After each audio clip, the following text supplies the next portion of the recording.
Right now, I see a lot of people giving Claude their notes, their calendar, their email inbox, even their bank login. I've spent the past month doing a super deep dive into this. There is way more nuance and complexity to this topic than I see anyone talking about online. And in this video, I want to report back what I found. Adding connectors to your Claude is kind of like giving your AI second brain a nervous system. Think about the human brain. It's really kind of this black box. It has no built-in way of getting any sort of sensation or information or communication in or out. It's completely closed off. The only way that it can communicate or interact or sense anything in the external environment, including from the rest of the body, is through the nervous system or through the senses. That's what connectors do for your AI second brain.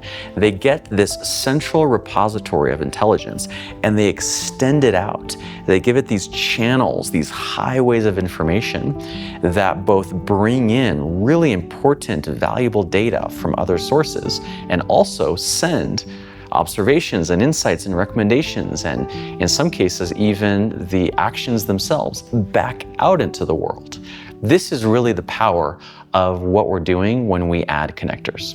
So much of the context that we used to have to hand curate, hand craft, the copying and the pasting and the reformatting, that really is eliminated once you have a good connector.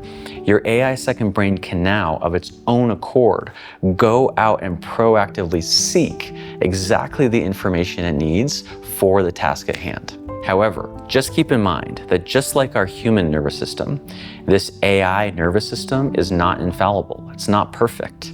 It can get overloaded. It can get overwhelmed. It can forget things just like we do. There's still such a critical role for human judgment. That judgment lives in the interpretation of what all this data means. It's the judgment to notice when there's a gap or a missing piece and to fill it in. It's in the nuances and the details and the subtlety that AI still often misses.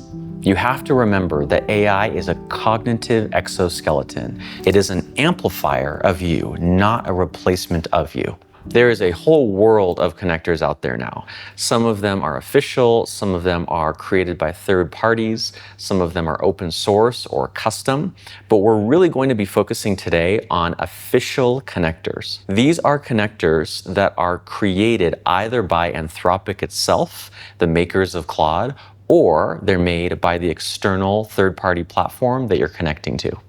First, I'll share my honest opinion on connectors, then I'll give you tips on how to make the most of them if you decide to use them.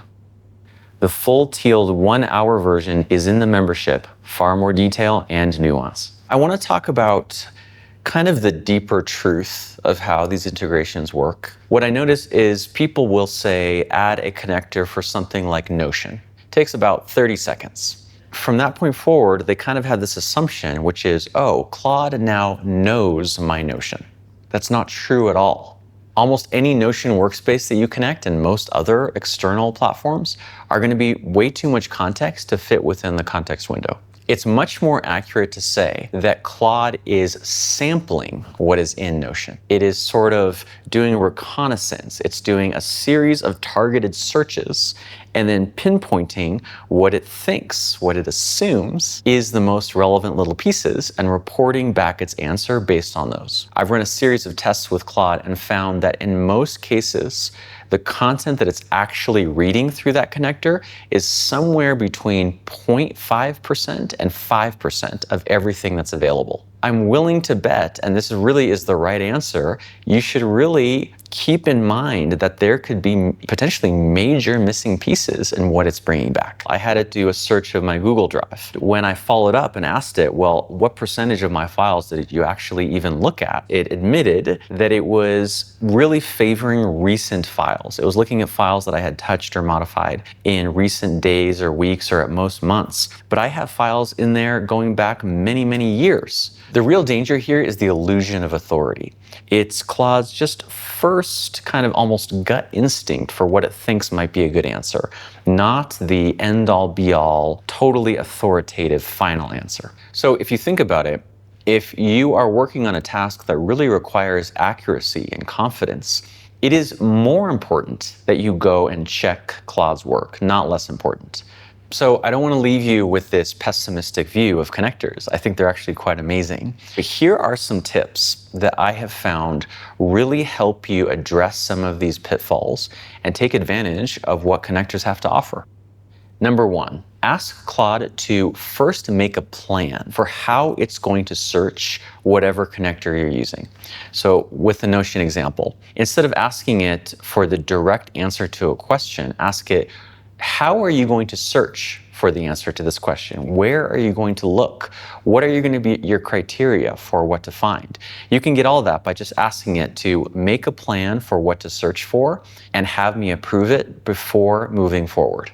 Tip number two, ask Claude for links and citations for everything it brings back. This is even true for internal documentation. Usually we think of citations for, external sources, but they're just as important for internal sources. You want to be able to trace where a given statement or assertion or recommendation came from within your internal data. I turned everything we're about to cover into a short checklist. The 5 steps to verify Claude's work, the safe setup rules for each connector, and the master prompt lines that tell it where to look. Scan the QR code on screen or grab the link in the description. Tip number 3, once it's done its search, ask it to give you a summary of what it found through its overall search before giving you the one answer that you were looking for.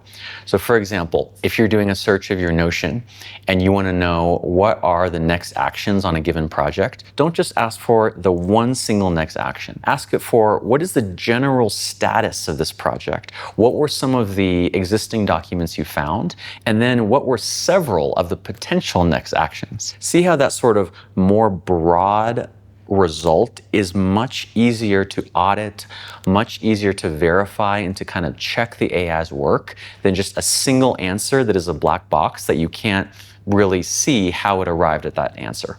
And tip number 4, ask it to flag any gaps or conflicts or inconsistencies in what it finds. This is especially important if you're working with multiple connectors.